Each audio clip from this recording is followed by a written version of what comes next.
February 19th, 1945. Iwo Jima.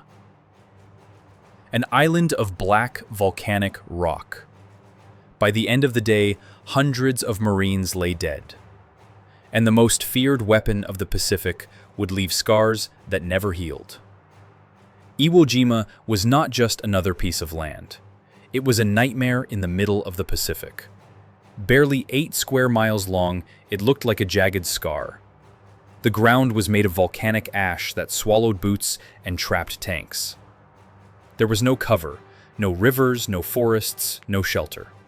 Only black sand and choking sulfur smoke. But for America, the island was priceless.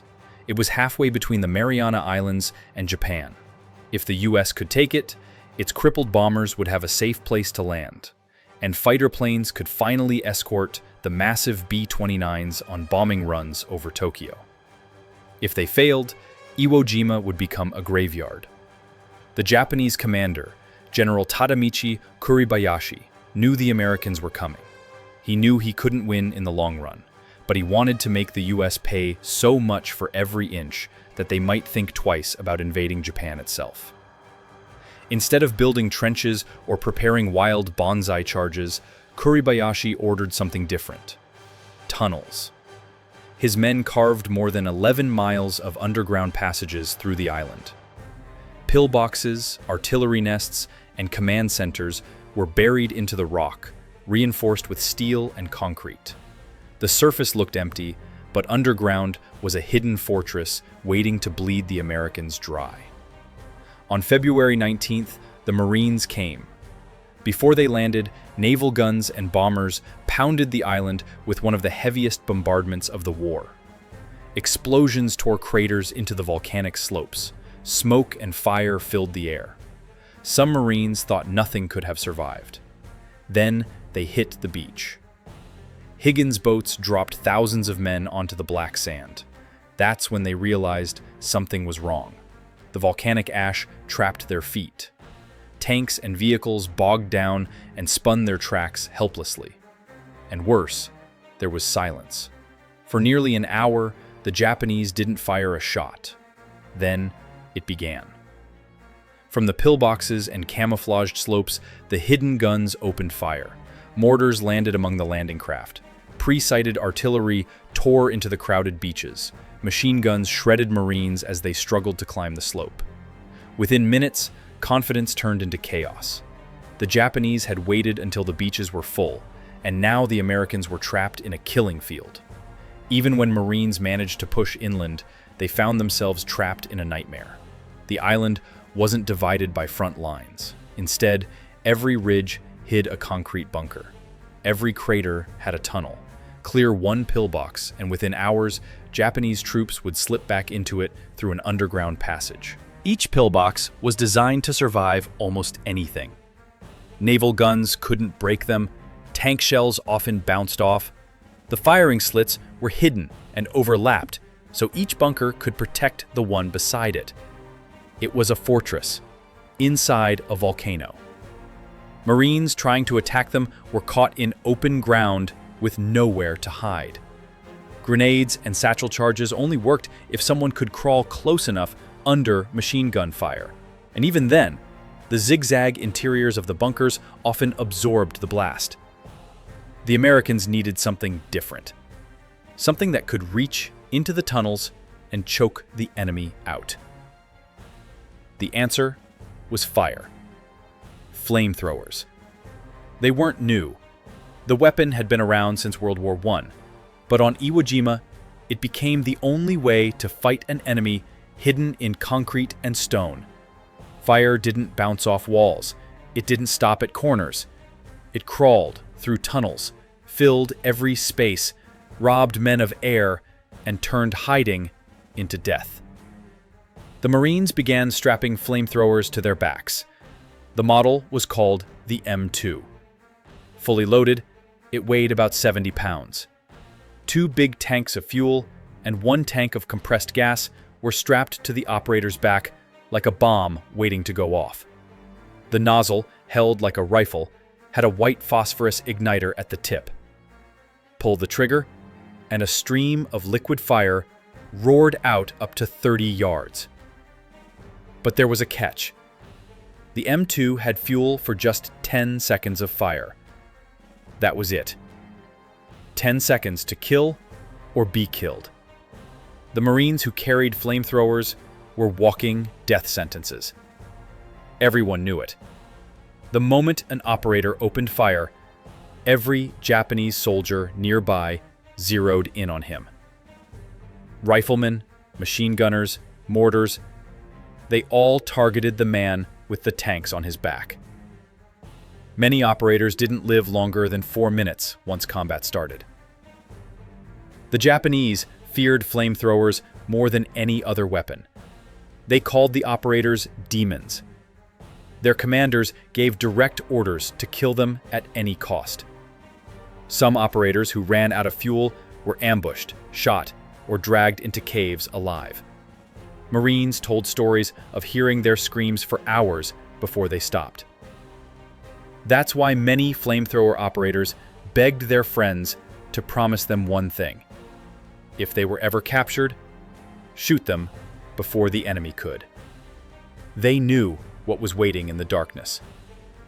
And yet, the flamethrower worked. It could clear a bunker in seconds when nothing else could. But the price wasn't just measured in bodies, it was measured in broken minds. And if you want more dark stories of weapons that changed the war in brutal ways, make sure you're subscribed, because this isn't the only time fire decided the fate of a battlefield. Even the men who survived using flamethrowers rarely spoke about it again. They carried nightmares home that no metal could erase. Shooting an enemy from 300 yards felt like war. Burning them alive from 30 feet felt like something darker. Marines later admitted they sometimes vomited after looking inside the bunkers they'd cleared. Others begged to never be assigned to flamethrowers again. Psychologists after the war called it moral injury. The men didn't just fight the enemy, they carried the guilt of how they'd killed them. Many turned to alcohol. Some lived in silence. Too many ended their own lives. But the Marines couldn't stop using them. Iwo Jima's tunnels and pillboxes demanded fire, and when operators kept dying faster than they could be replaced, commanders turned to something even more terrifying. The casualty rate for flamethrower operators was shocking. Some Marine units reported that more than 90% of them never came back. Commanders realized they couldn't keep sending men with fire on their backs into certain death. So they made a grim decision: put the flame inside a tank. The result was the M4A3R3 Sherman, a medium tank modified to replace its main cannon with a flamethrower. It was nicknamed the Flame Sherman. Where the handheld M2 could spit fire 30 yards, the Flame Sherman could throw it nearly 100. Where a man had 10 seconds of fuel, the tank carried 300 gallons. It could unleash burst after burst across an entire battlefield. And most importantly, it had armor. Flame Shermans could roll close to a bunker without being shredded instantly by machine gun fire. To the Japanese, the sight of one spitting napalm was enough to break their will. Whole positions surrendered at the sound of the fuel pump igniting. But the armor wasn't invincible. The volcanic ash trapped treads. Suicide squads charged them with explosives. Mines blew them apart. And every crew inside knew if a shell hit the fuel tank, they could be incinerated in seconds. Still, they went forward, because fire was the only thing that worked. And on Iwo Jima, one man carrying a flamethrower would make history. February 23, 1945. The same day the flag was raised over Mount Suribachi, a quieter Marine from West Virginia was handed a mission that sounded like suicide. His name was Hershel Woody Williams. A series of Japanese pillboxes had pinned down his company. Marines had tried and died trying to clear them. No one wanted the job. Woody said yes. With 4 Marines covering him, 2 of whom would be killed minutes later, Woody strapped on the M2 and crawled across open ash. Bullets snapped past his helmet. Mortars exploded around him. Still, he kept moving. He reached the first pillbox, shoved the nozzle into a vent, and pulled the trigger. Fire roared inside. Screams followed, then silence. He didn't stop. Woody ran back for another flamethrower, reloaded, and went back again. Over and over, he cleared 7 pillboxes single-handedly. At one point, a Japanese soldier charged him with a bayonet. Woody turned, unleashed a stream of fire, and cut him down. He moved like a man already dead, relentless, mechanical, unshaken. When it was over, the Marines advanced because of him. Woody Williams became the only flamethrower operator of World War II to earn the Medal of Honor. The military eventually retired the flamethrower in the 1970s. Officially, it was outdated, but unofficially, it was too horrific to justify. After Iwo Jima, the world began to look at flamethrowers differently. Some nations debated banning them altogether. In 1980, the United Nations restricted their use, especially against civilians.